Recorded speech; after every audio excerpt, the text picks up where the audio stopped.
Estamos con Diana Lenton. Diana es doctora en antropología e integrante de la red de investigadores en genocidio y política indígena. Muchas gracias por venir, Diana. ¿Qué tal? Muchas gracias a ustedes. En los últimos días, con la desaparición de Santiago Maldonado, se estuvo hablando mucho del pueblo mapuche y se estuvieron diciendo muchas cosas, algunas muy erradas.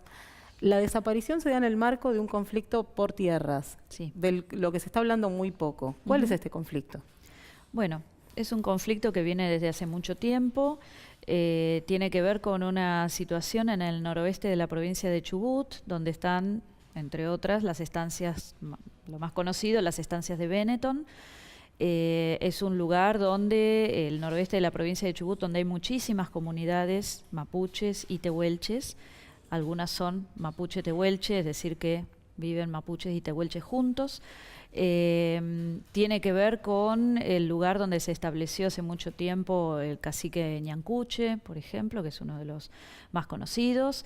Es decir, tiene una realidad histórica de ser lugar de vivienda, de establecimiento de familias mapuche y tehuelche desde hace mucho tiempo, de antes y después de las campañas del desierto.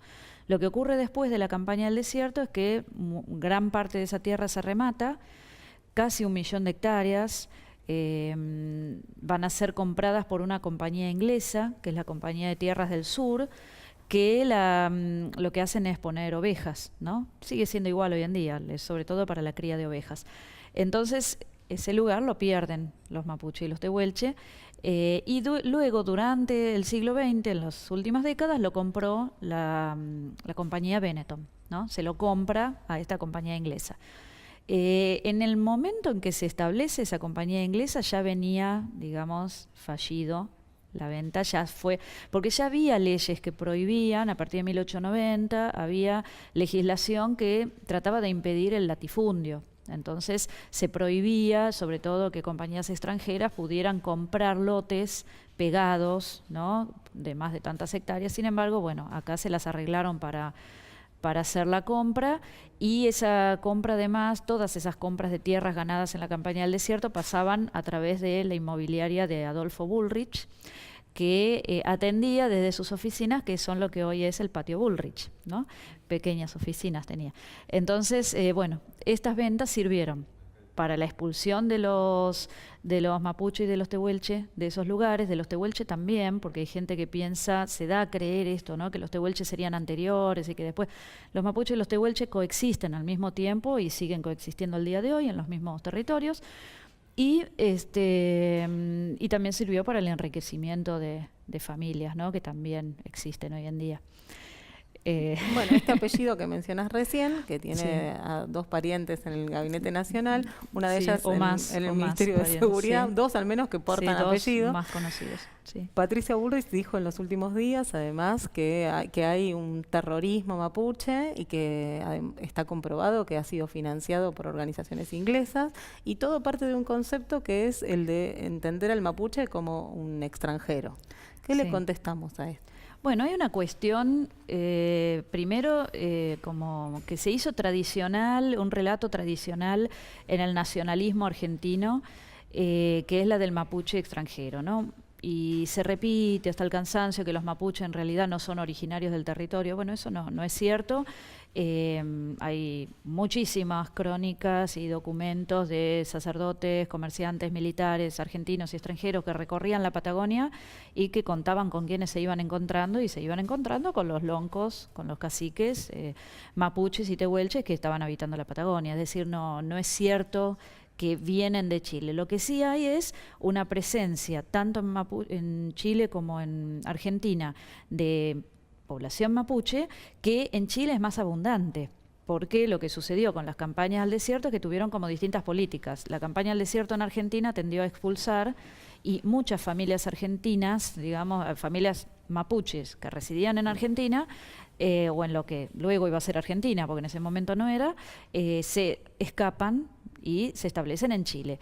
Y luego, cuando todo se pacifica, y que además en Chile hacen su propia campaña también, lo que se llamó pacificación de la Araucanía, vuelven, o porque años después, bueno, no les va bien, o porque quieren volver a su lugar de origen porque extrañan sus lugares de origen, vuelven. Entonces, en el momento que vuelven, se dice, ven, su abuelo es de Chile, su abuelo es chileno, ¿no? En realidad tiene que ver con esto, ¿no? Con las familias que fueron desplazadas a Chile y después vuelven. Y aparte, bueno, en términos de densidad demográfica, es mucho más, digamos, incide mucho más la población mapuche en Chile que en Argentina. Allá son más, ¿no?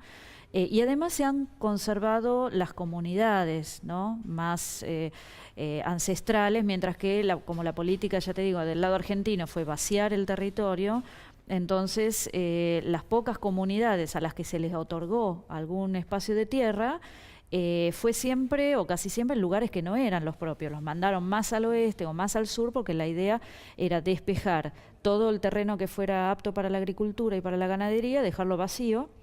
Y entonces a ellos los fueron corriendo hacia el oeste y hacia el sur. Entonces vos tenés que a los que tradicionalmente vivían en la zona que hoy es, no sé, Neuquén al norte, los mandaron a Río Negro. Los que vivían en Río Negro los van mandando a Chubut y así, ¿no? Entonces, bueno, lo que consigues es un desplazamiento y en cambio en Chile por ahí se conservó más la idea de reducir, porque también los expropiaron terriblemente del territorio, pero les asignaron ciertos espacios que por supuesto quedaron chicos, ahora hay un conflicto enorme, pero conservaron, digamos, comunidades en el territorio, ¿no? No es lo mismo que pasó en el lado argentino. Entonces eso repercute, ¿no? O se reinterpreta como que los mapuches son chilenos, y no es eso. Además, en el momento en que se producen las campañas al desierto, todavía la frontera ni siquiera estaba establecida. La frontera se establece ya muy a fines del siglo XIX, y lo cierto es que tanto mapuches como tehuelche, porque con los tehuelche pasa lo mismo, o sea, es menos difundido esto, pero los tehuelche también pasaban del lado chileno y nacían del lado chileno también, ¿no? Iban y venían, y lo cierto es que son familias que tienen representantes a ambos lados de la cordillera, y la cordillera no era una frontera, sino que al contrario, es el lugar donde están las fuentes de agua, donde están las fuentes de recursos, es el lugar que más, digamos, se explotaba económicamente, es el lugar donde vivían, y es un lugar de encuentro, no es un lugar de separación de familias, ¿no? Entonces, no tenía sentido establecer una frontera y decir, bueno, estos son chilenos y estos son argentinos. Eso es una lectura posterior cuando se establece la frontera y quedan divididos por la mitad, como pasó, digamos, en otros territorios coloniales, como ha pasado en África, donde los estados se establecen dividiendo por la mitad antiguas etnias y después tenés los conflictos que tenés. No, y además de hacer insistencia en esta idea de que son extranjeros, se hace insistencia en sus metodologías violentas. Sí. Y además en una alianza con un poder extranjero, el que se representa como enemigo de la Argentina, ¿no? Entonces, nada menos que los ingleses estarían apoyando, que yo digo, una cuestión de sentido común, si los estuvieran apoyando los ingleses, hay otros que dicen que los apoyan la FARC, que los apoya la ETA, que los apoyan, no sé, capitales bélicos, y uno ve que cada vez que la gendarmería quiere entrar o la policía entra y están bastante indefensos, ¿no? Uno ve que hacen lo que quieren las fuerzas de seguridad cuando entran en las comunidades. ¿Dónde está el arsenal bélico inglés, chileno, de la ETA, de la FARC? ¿Dónde están, no? Que no lo estamos viendo. Y en realidad esto que reflotó la ministra no es un trabajo de inteligencia que hayan hecho, sino que, bueno, es una cuestión que surgió en algún momento, que alguien subió a internet y que se repite en páginas de internet de difusión. Entonces, si uno googlea, enseguida salta que es una ONG, una fundación que existe en Londres, donde uno de los directores es un mapuche nacido en Chile, de apellido Mariqueo, que es un apellido muy común entre los mapuche, y que es un exiliado. Y esto tiene que ver con que a veces no se entiende que a los pueblos originarios los atraviesan los mismos procesos históricos que a todos los demás. Entonces, ha habido mapuche, com, collas, mocovíes, y de todos los pueblos de Argentina y de otros países de Latinoamérica que han sufrido la represión durante la dictadura, y hay gente que se tuvo que ir. Y hay tenemos líderes indígenas desaparecidos, líderes que han estado muertos, y eso desde el siglo XIX hasta ahora. Entonces, en este caso, dirigente de apellido Mariqueo que vive en Londres, es un señor que se tuvo que ir de Chile durante la época de Pinochet, que se estableció en Londres, como muchos que fueron a parar a Europa, a Estados Unidos, a otros países de América, y que en ese lugar fundó esta organización, que es una organización de apoyo mutuo cómo fundan muchas veces los inmigrantes que van a vivir a otros lugares y que se reúnen para apoyarse mutuamente y además para difundir lo que pasa en sus lugares de origen, cuando se han tenido que ir de sus lugares de origen por persecución política. Entonces, es una ONG de ayuda y que se dedica a difundir, a reenviar, porque tampoco es que hacen investigación propia, pero tienen una página de internet donde uno puede consultar y ellos difunden los problemas de las comunidades mapuches, sobre todo de Chile. Pero como tiene sede en Londres, y claro que el resto del staff es de Londres, porque son, digamos, amigos y adherentes, militantes, por solidaridad, que sean, pero no es una organización financiera, no es un banco, no es una entidad que tengan fondos, es simplemente una ONG de apoyo, como hay tantas, ¿no?, de militancia. Ahora, ¿vos entendés que hay alguna intencionalidad detrás de construir un enemigo público en los mapuches? Por supuesto. Es para darle, digamos, al público elementos para que piense que hay una conspiración internacional y que entonces está bien reprimirlos, ¿no? Como cuando se dijo que eran chilenos, entonces que lo interesante es que el autor, en especial, de este argumento de que los mapuches son chilenos fue Estanislao Ceballos. Fue el primero que lo puso por escrito, y Estanislao Ceballos es el que armó el proyecto de extensión el proyecto del ministro de Guerra Roca en 1878 para gestionar el empréstito privado que financiara la campaña del desierto, ¿no? Y le pide a Estanislao Ceballos que le escriba una fundamentación, y Estanislao Ceballos escribe un libro así que se llama La conquista de 15.000 leguas, que es donde él pone que los mapuches, los araucanos, le dicen en ese momento, los araucanos son chilenos y que por lo tanto está bien hacer la guerra contra ellos y que hay que expulsarlos, ¿no? Y eso después quedó como si fuera conocimiento científico, porque lamentablemente hubo parte de la academia durante la primera mitad del siglo XX, sobre todo, que abonó esa idea, pero era una alianza, digamos, político-científica, que tenía que ver con el nacionalismo de esa época, y entonces se hizo pasar este argumento, que es de origen político, como si fuera un argumento científico, y mucha gente lo compra, ¿no? Y mucha gente lo compró, incluso en la academia. Ahora, Estanislao Ceballos no muestra ninguna prueba, digamos, como no lo hace ahora tampoco la ministra Bullrich, no presentan ninguna prueba real de lo que están afirmando, sino que son así esas habladurías que pasan por, digamos, con esos recursos de autoridad, ¿no? Todos sabemos, se sabe, está confirmado, pero uno nunca accede, digamos, a esas confirmaciones, ¿no? ¿Cómo lo confirmaron? ¿Cuándo? Y respecto de la palabra araucano, que también en estos días otra vez se reflotó la discusión, la palabra araucano no es que esté mal, lo que pasa es que es una palabra que no es propia, es una palabra poética. Hay un poeta que fue Alonso de Ercilla, un poeta español, que estaba era un soldado, además español, que estuvo en el fuerte, lo que se llamaba la Plaza de Arauco, en Chile, en el momento en que estaba la guerra entre mapuches y españoles, ¿no? Y él escribe una poesía inspirada en las epopeyas griegas, ¿no? Donde los personajes son Valdivia, Lautaro, Caupolicán, y entonces él exalta el valor de esos guerreros indígenas, los representa como invencibles, con eso también exaltaba el valor de los españoles, que luchaban contra guerreros invencibles, obviamente. Pero bueno, es un poema, es muy lindo para leer también, ¿no? Es un poema muy, muy interesante, no es tan largo. Y él llama araucanos a aquellos indígenas, mapuches, que habitaban en los alrededores de la Plaza de Arauco.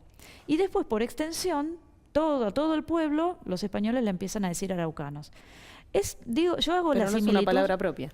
No, por supuesto, es una palabra española. Entonces, esto lo hemos discutido hasta el cansancio con mucha gente que dice que los mapuches se llamaban a sí mismos araucanos. Es imposible. O sea, no iban a estar poniéndose una palabra española que en prevención para cuando vengan los españoles. O sea, no tiene sentido. Yo digo que es similar el proceso a lo que pasa con la Argentina. No nos llamamos argentinos siempre.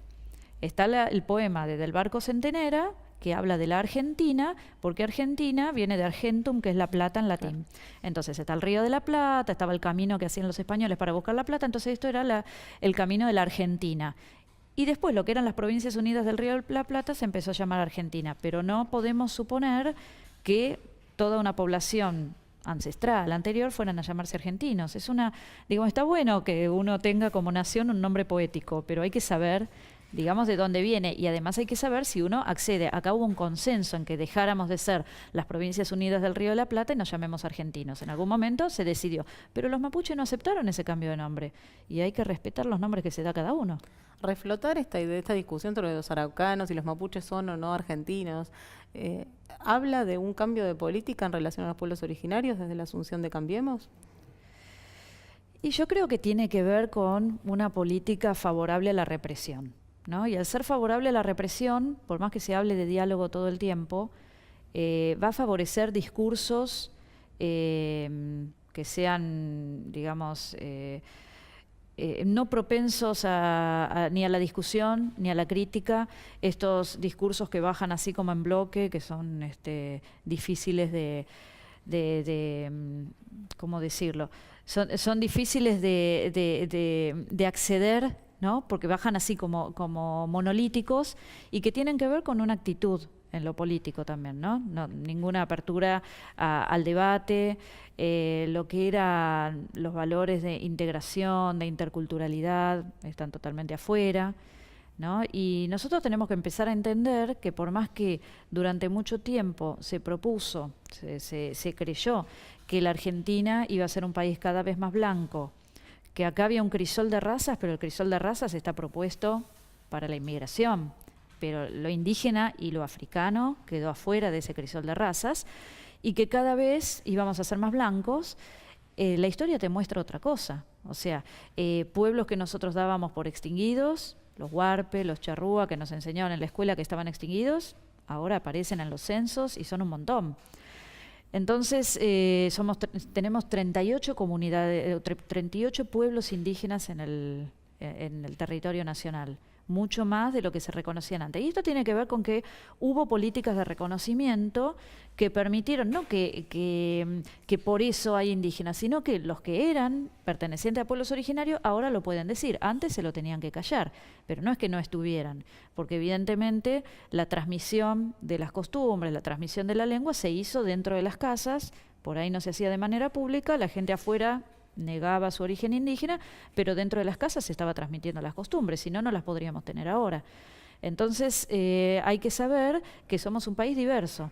Entonces, lo que están exigiendo, el reclamo de muchas organizaciones indígenas de todo el país, es que la nación argentina se reconozca como un Estado plurinacional, no como un Estado, como cree mucha gente, que es un Estado blanco y que cuando hay indígenas es porque vienen de otros países, ¿no? Porque vienen de Bolivia, porque vienen de Chile, vienen de Paraguay. No, son argentinos, o sea que no están tratando, todo lo contrario de lo que dice la ministra, no están tratando de negar su pertenencia a la Argentina, sino que ellos siguen, digamos, de alguna manera, la idea es seguir dentro del Estado argentino, pero con una política que los reconozca y que les otorgue ciertas autonomías en reconocimiento que son naciones, que todos seríamos naciones diferentes componiendo la gran nación argentina, ¿no? El Estado-nación argentino. Como ocurre en este momento no solo en Bolivia, ocurre en España, o sea, ese reconocimiento, o sea, son estrategias distintas que han tenido Bolivia y España, pero tienen en común eso, ¿no? Que es el reconocimiento de ciertas autonomías, que uno dice, bueno, no es que estén las autonomías, las regiones autonómicas españolas no están fuera de España, pero han podido, digamos, gobernarse de alguna manera a sí mismos con ciertos límites. Hoy en día, además digo, para que la gente que se pone muy nerviosa sepa, hay municipalidades indígenas en algunos lugares del país. Tenés una municipalidad indígena en Tilcara, en Humahuaca, en Amaicha del Valle, ahora en este momento están en el proceso de conformar, porque ellos tenían la municipalidad, claro, era una sí, y la comunidad, y en realidad son los mismos. Entonces ahora están en el proceso de ser reconocidos como municipalidad indígena. ¿Y qué pasó? No se fueron del país, no es un territorio aparte, no es una secesión. Son simplemente formas de reconocer ciertos derechos para poder convivir, ¿no? Como dicen algunas organizaciones, para poder seguir conviviendo en la diversidad, en el respeto, porque cuando vos no le tenés respeto al otro, lo aplastás, lo podés aplastar por cierto tiempo, pero el conflicto sigue ahí. Y es lo que pasa en este momento, digamos, un conflicto de 200 años y que en este momento te explota. ¿Pero por qué explota? Por la falta de respeto y la falta de diálogo que hubo durante 200 años. La desaparición de Santiago Maldonado trae otra vez a la tapa de los diarios el conflicto indígena en general, mapuche en particular, que viene de larga data y que además no tiene en Maldonado el primer desaparecido. Bueno, los anoté yo porque no, pero vos hablas de Solano, de Ábalos, de Olaire, de la Primavera, que desapareció a fines del año pasado. Que el hecho de que Maldonado sea blanco y de Buenos Aires hace que esto finalmente salga a la tapa de los diarios. Sí, sí, yo estuve pensando bastante en eso. Por un lado, es cierto, ¿no? Y da un poquito de bronca que haya que esperar que una persona de Buenos Aires desaparezca. Pero lo cierto es que eso le da más visibilidad. Le da más visibilidad. Muchos de nosotros y otra gente también reclamó y sigue reclamando por todas estas personas que vos mencionaste.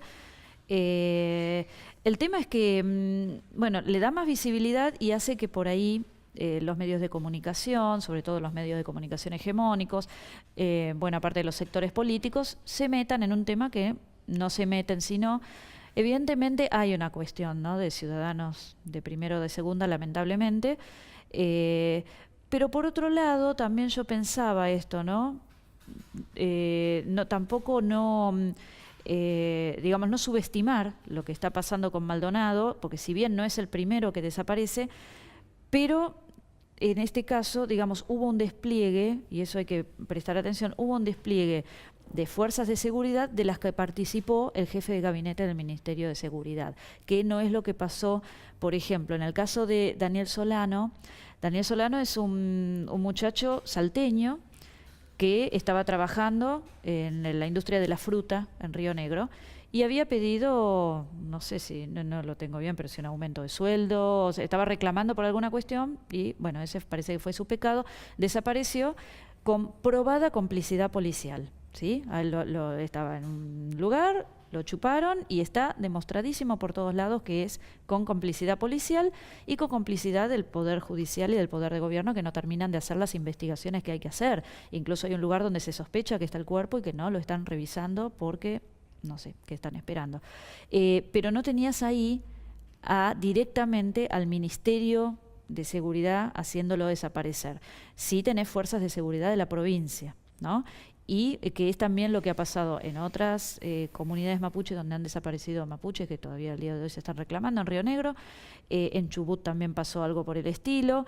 Está el caso de la Primavera, donde tenés la policía de la provincia y la gendarmería, ¿no?, implicadas, y el gobierno de la provincia. Ahora lo que yo veo de distinto es que se asoció esta desaparición donde está tan implicado el gobierno nacional con este discurso, como vos decís, que tiene mucho que ver, el discurso del miedo y del, no sé, del ataque a la soberanía, que es como ir a decir directamente algo habrá hecho, ¿no? Estaba apoyando a terroristas, ¿no? Vos tenés todo un encadenamiento que me parece que viene como más típico de los años de la dictadura que lo que venían siendo estas otras desapariciones.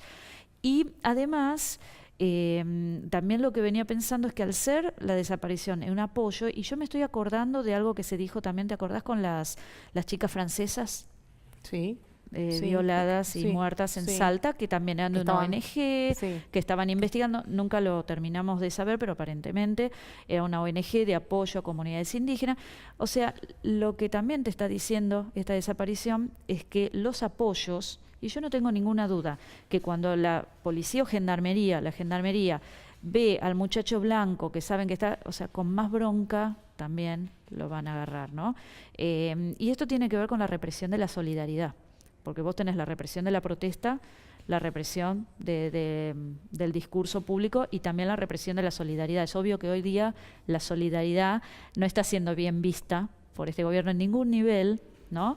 Y que esto también es un ataque de alguna manera a los apoyos, ¿no? Para decir, cuidado, porque no solamente los mapuche van a pagar el pato, sino cualquiera que los esté apoyando, ¿no? Y hay que salir a demostrar que el apoyo lo vamos a seguir dando, ¿viste? No, que no se puede por un par de pavadas, digamos, que se digan al aire, quedarse en casa y estar asustados, ¿no? Sino que al contrario, con más razón hay que salir a reclamar. Diana, muchísimas gracias por venir. Bueno, no, al contrario, gracias a ustedes.